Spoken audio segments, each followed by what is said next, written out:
Hey Ravens. So this week for our Ca3T AB lesson, we are talking about how to school. So what does that look like? What does being a good student look like? How do we handle coming here for 8 hours a day, especially after everything that the last couple years has thrown at us? I know a lot of us are out of practice for how to school, how to be a good student.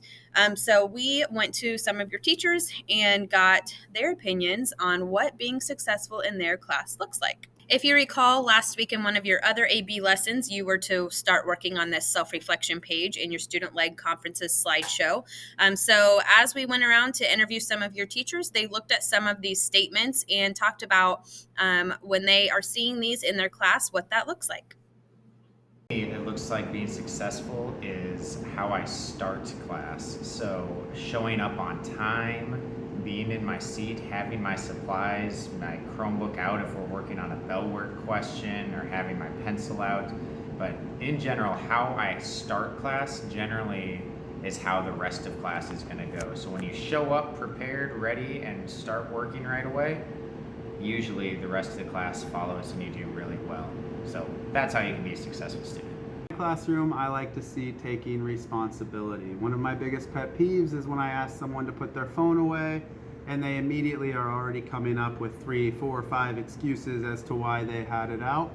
All of us just want you to just listen and just do it. So if we ask you to put your phone away, sometimes just take responsibility, say, I'm sorry, my bad, put it away, and then we can all move on without having some big explosion.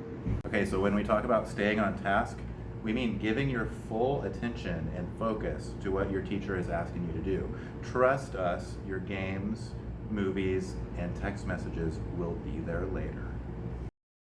Taking risks and trying new things might be like reading out loud to the class, or it might be something as simple as putting pencil to paper and getting your thoughts out of your brain.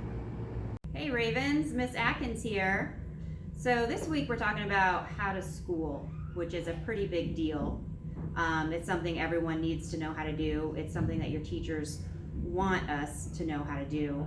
A couple of really huge things for me in the art room are following directions the first time and speaking when it's appropriate. A lot of times, because of the subject that I teach, art, students get so excited about what's going on for the day that they interrupt and start to yell out questions and things. But always remember that there is an appropriate time to listen, actively listen, and an appropriate time to speak and ask questions. When we are doing that, when we're actively listening, when we are holding off and asking questions when it's an appropriate time to do that, then it's much easier for us to listen to and follow directions the first time around, which is a goal that all of our teachers have for all of our Ravens. Successful in Mr. Tyamri's classroom, we have a lot of discussions, conversations, and I like lively discussions and conversations. I will even debate. But please make sure that whatever your contribution to the conversation is, it is on topic. This is your SRO, and I would like to congratulate you guys on being so safe in the school. Please keep it up. What I would like for you guys to do is use the crosswalks and no running in the school so we can make this the safest school in the neighborhood.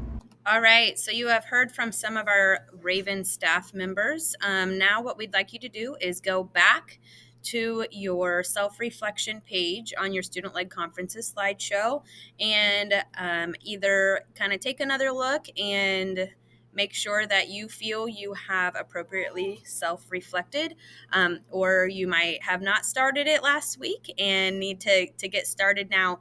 But be thinking about what your teachers and other staff members have said about how to school and what being a successful student looks like as you are self-reflecting.